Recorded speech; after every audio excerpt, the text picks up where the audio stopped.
Chào mừng các bạn quay trở lại với khoa học và khám phá. Trong một nghiên cứu mới đây, các nhà khoa học cho biết trái đất đã bị bắn phá bởi những tiểu hành tinh lớn trong thời sơ khai. Một phân tích mới cho thấy rằng số lượng những tác động này có thể cao hơn gấp 10 lần so với suy nghĩ trước đây. Các vụ va chạm quy mô tiểu hành tinh, tương tự vụ va chạm đã quét sạch khủng long trên trái đất từng xảy ra nhiều lần trên trái đất. Tần suất các vụ va chạm trung bình cứ sau 15 triệu năm trong khoảng từ 2,5 đến 3,5 tỷ năm trước. Một số thiên thạch có thể có quy mô từ thành phố đến các tỉnh nhỏ đã va chạm với trái đất.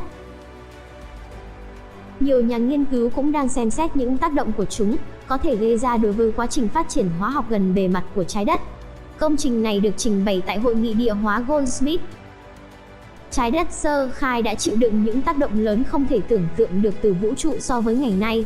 Các nhà khoa học tin rằng trái đất đã bị tấn công bởi một số lượng đáng kể các tiểu hành tinh có đường kính lớn hơn 10 km. Điều này đã có ảnh hưởng đáng kể đến thành phần hóa học gần bề mặt trái đất và khả năng hỗ trợ sự sống. Ảnh hưởng của một vụ va chạm như vậy đã được thể hiện gần đây bởi vụ va chạm Chicxulub cách đây 66 triệu năm. Vụ va chạm này dẫn đến sự tuyệt chủng của loài khủng long. Tuy nhiên, trái đất sơ khai rất khác so với trái đất vào thời điểm xảy ra va chạm Chicxulub, và các tác động của va chạm cũng như vậy. Các hố hình thành từ các vụ va chạm tương tự có thể được nhìn thấy trên mặt trăng và các hành tinh đá khác. Quá trình phong hóa khí quyển và kiến tạo mảng làm mất đi bằng chứng trực tiếp về các hố va chạm cổ xưa trên trái đất. Tuy nhiên, tiếng vọng của những tác động xa này có thể được nhìn thấy với sự hiện diện của các quả cầu được tìm thấy trong các tảng đá cổ đại. Những quả cầu này hình thành do tác động của việc bùng nổ của các hạt và hơi nóng vào bầu khí quyển nơi chúng nguội đi và rơi trở lại trái đất. Lực va chạm càng lớn, các hạt này càng lan rộng ra khỏi vị trí va chạm. Do đó, sự phân bố toàn cầu của một lớp hình cầu dày cho thấy một tác động rất lớn. Nhà nghiên cứu tiến sĩ Simon Mackey thuộc Viện Nghiên cứu Tây Nam Boulder, bang Colorado, Mỹ cho biết: "Chúng tôi đã phát triển một mô hình thông lượng tác động mới và so sánh với phân tích thống kê dữ liệu lớp spheroid cổ đại. Với cách tiếp cận này, chúng tôi nhận thấy rằng các mô hình hiện tại về sự bắn phá của các tiểu hành tinh trên trái đất sơ khai, với mức độ ít nghiêm trọng hơn số lượng các tác động đã biết như được ghi lại bởi các lớp spheroid. Tần suất của các tác động này thực sự có thể cao hơn gấp 10 lần so với suy nghĩ trước đây, trong khoảng thời gian từ 3,5 đến 2,5 tỷ năm trước. Điều này có nghĩa là trong thời kỳ đầu đó, có lẽ chúng ta đã phải hứng chịu một tác động trung bình cứ sau 15 triệu năm." Khi hiểu sâu hơn về trái đất sơ khai, chúng ta thấy rằng các vụ va chạm vũ trụ giống như con voi trong phòng. Chúng thường bị bỏ quên vì chúng ta thiếu kiến thức chi tiết về số lượng và độ lớn của chúng. Nhưng có khả năng những sự kiện này đã thay đổi cơ bản bề mặt của trái đất và sự tiến hóa của khí quyển. Ví dụ, một kết quả mà chúng tôi đang xem xét là cố gắng tìm hiểu xem liệu những tác động này có thể ảnh hưởng đến sự phát triển của oxy trong khí quyển hay không. Chúng tôi nhận thấy rằng mức oxy sẽ dao động mạnh trong thời kỳ tác động mạnh. Do tầm quan trọng của oxy đối với sự phát triển của trái đất, mối liên hệ có thể có của nó với các vụ va chạm là điều hấp dẫn và đáng được nghiên cứu thêm. Đây là giai đoạn tiếp theo trong công việc của chúng tôi. Theo tiến sĩ Rosalie Tottevin, không tham gia vào nghiên cứu tại Đại học Cape Town cho biết, những tác động lớn này chắc chắn đã gây ra một số gián đoạn. Thật không may, rất ít loại đá từ xa xưa này còn tồn tại. Vì vậy, bằng chứng trực tiếp cho các tác động và hậu quả sinh thái của chúng chỉ là những đoạn chắp vá. Mô hình do tiến sĩ Mackey đưa ra giúp chúng ta cảm nhận rõ hơn về số lượng và kích thước của các vụ va chạm trên trái đất thời kỳ sơ khai.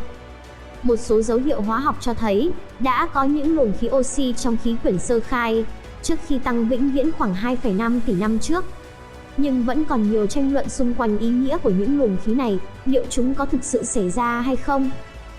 Chúng ta có xu hướng tập trung vào bên trong trái đất và sự tiến hóa của sự sống, việc kiểm soát sự cân bằng oxy của trái đất, và việc bắn phá của các tiểu hành tinh đá từ không gian cung cấp một giải pháp thay thế hấp dẫn. Cú tấn công tàn khốc của sao chổi 13.000 năm trước làm thay đổi nền văn minh nhân loại. Một tác động của sao chổi tàn khốc trong quá khứ xa xôi của trái đất có thể đã thay đổi vĩnh viễn nền văn minh nhân loại. Các nhà khoa học cho rằng một cụm mảnh vỡ của sao chổi có thể đã đập vào bề mặt trái đất cách đây 13.000 năm. trong tác động thảm khốc nhất kể từ sự kiện Chicxulub giết chết những con khủng long lớn của trái đất. Nhóm nghiên cứu do Martin Sweetman, một nhà khoa học tại Đại học Edinburgh ở Scotland dẫn đầu, đã điều tra tác động và cách nó có thể hình thành nguồn gốc của các xã hội loài người trên trái đất. Trong khi những người Homo sapiens đầu tiên xuất hiện từ 200.000 đến 300.000 năm trước, xa hơn nhiều so với tác động này trong quá khứ, các nhà nghiên cứu phát hiện ra rằng vụ tai nạn sao chổi này thực sự trùng hợp với những thay đổi đáng kể trong cách xã hội loài người tự tổ chức. Các nhà nghiên cứu đã tìm hiểu giả thuyết rằng một sao chổi đã va vào trái đất cách đây 13.000 năm, phân tích dữ liệu địa chất từ những khu vực mà họ cho rằng nó có thể đã va phải, đó là Bắc Mỹ và Greenland. Họ đã tìm thấy hàm lượng cao bạch kim, bằng chứng về nhiệt độ cực cao có thể làm tan chảy vật liệu tại khu vực này, và kim cương nano mà các nhà khoa học biết có thể được tạo ra từ các vụ nổ và có thể tồn tại bên trong sao chổi.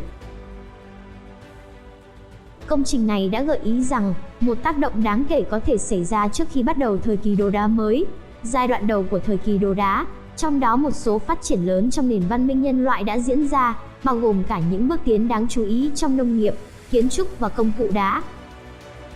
Vào thời điểm này trong lịch sử, con người ở trăng lưỡi liềm màu mỡ, bao gồm các quốc gia mà chúng ta biết ngày nay là Ai Cập, Iraq và Lebanon, đã chuyển từ lối sống du mục săn bắn hái lượm sang các khu định cư lâu dài hơn. Sweetman nói trong một tuyên bố, thảm họa vũ trụ lớn này dường như đã được gợi nhớ trên những cột đá khổng lồ của Göbekli Tepe ở Thổ Nhĩ Kỳ, có thể là ngôi đền đầu tiên trên thế giới, có liên hệ với nguồn gốc của nền văn minh ở vùng lưỡi liềm màu mỡ. Nền văn minh do đó bắt đầu bằng một tiếng nổ. Mặc dù công việc nghiên cứu mới rất thú vị và mang tính gợi mở, nhưng nhóm nghiên cứu thừa nhận rằng cần có thêm bằng chứng và nghiên cứu thêm để hiểu rõ hơn tác động này có thể ảnh hưởng như thế nào đến khí hậu toàn cầu, và cuối cùng là các nền văn minh của loài người.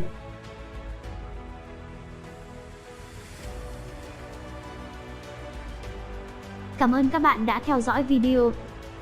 Nếu thấy video này hay, đừng quên like và đăng ký để nhận những video mới nhất từ khoa học và khám phá nhé. Xin chào và hẹn gặp lại.